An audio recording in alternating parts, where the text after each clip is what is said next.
रवि और अनीता पति पत्नी एक छोटे से शहर में रहते थे। अनीता एक लेखिका थी और रवि एक पत्रकार।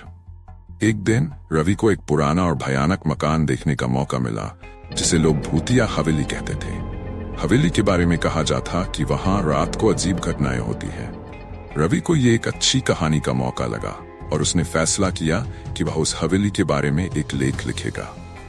रवि ने अनीता से कहा, क्यों न हम इस हवेली में एक रात बिताएं, देखेंगे कि वहां क्या सचमुच भूत है या ये सिर्फ अफवाहें हैं। अनीता को यह विचार शुरू में अजीब लगा, लेकिन रोमांच की तलाश में वह तैयार हो गई। रात को दोनों हवेली पहुंचे। हवेली बहुत पुरानी थी, दीवारें टूटी हुई, हर जगह जालों से ढकी और सन्नाटा चारों ओर पसरा हुआ था। हवेली के अंदर दाखिल होते ही दरवाजे अपने आप जोर से बंद हो गए। अनीता चौंक गई, लेकिन रवि ने उसे शांत किया। शायद ये हवा का असर है। जैसे जैसे रात बढ़ती गई, हवेली का माहौल और भी भयानक होता गया। अचानक अनीता को लगा कि किसी ने उसके कंधे पर हाथ रखा है। उसने मुड़कर देखा, लेकिन वहां कोई नहीं था। उसकी सांसें तेज हो गई। रवि ने इसे नजरअंदाज कर दिया और कहा, तुम बस डरी हुई हो, कुछ नहीं है। रात के आधे समय के बाद अचानक सीढ़ियों पर किसी के चलने की आवाज सुनाई दी। रवि ने टॉर्च लेकर उस दिशा में देखा, लेकिन वहां कोई नहीं था। अचानक एक पुरानी तस्वीर दीवार से गिर गई। तस्वीर में एक महिला थी जिसकी आंखें डरावनी थीं, मानो बस सीधे उनकी ओर देख रही हो।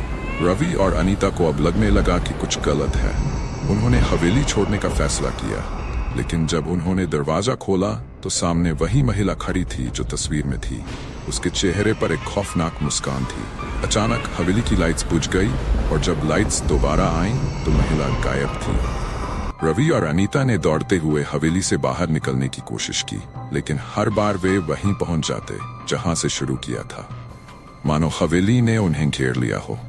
अचानक अनीता को महसूस हुआ कि हवेली में जो कुछ भी हो रहा है वह उनके दिमाग की उपज नहीं, बल्कि सच्चाई है। रवि ने चिल्लाते हुए कहा, यह जगह हमें नहीं छोड़ने देगी। अनीता ने महसूस किया कि वह महिला हवेली की असली मालिक थी, जिसने आत्महत्या कर ली थी। उसकी आत्मा अब वहां फंसी हुई थी और हर किसी को भी उसी तरह फंसाने की कोशिश कर रही थी। अंत में रवि और अनीता ने अपने सारे हौसले जुटाकर दरवाजे की ओर दौड़ लगाई। दरवाजा अचानक खुला और वे बाहर आ गए। उन्होंने कभी पीछे मुड़कर उस हवेली की ओर नहीं देखा, लेकिन जब वे घर पहुंचे तो अनीता ने देखा कि उसकी पीठ पर एक हाथ का निशान था, वही निशान जो उसने हवेली में महसूस किया था। अब उन्हें यकीन हो गया था कि वह भूतिया हवेली थी और जो कुछ भी हुआ वह सिर्फ कल्पना नहीं बल्कि सच्चाई थी। रात में जब अनीता ने कमरे की खिड़की की ओर देखा तो उसने उस महिला की धुंधली परछाई को देखा। वह जानती थी कि वह आत्मा अभी भी उन्हें देख रही है।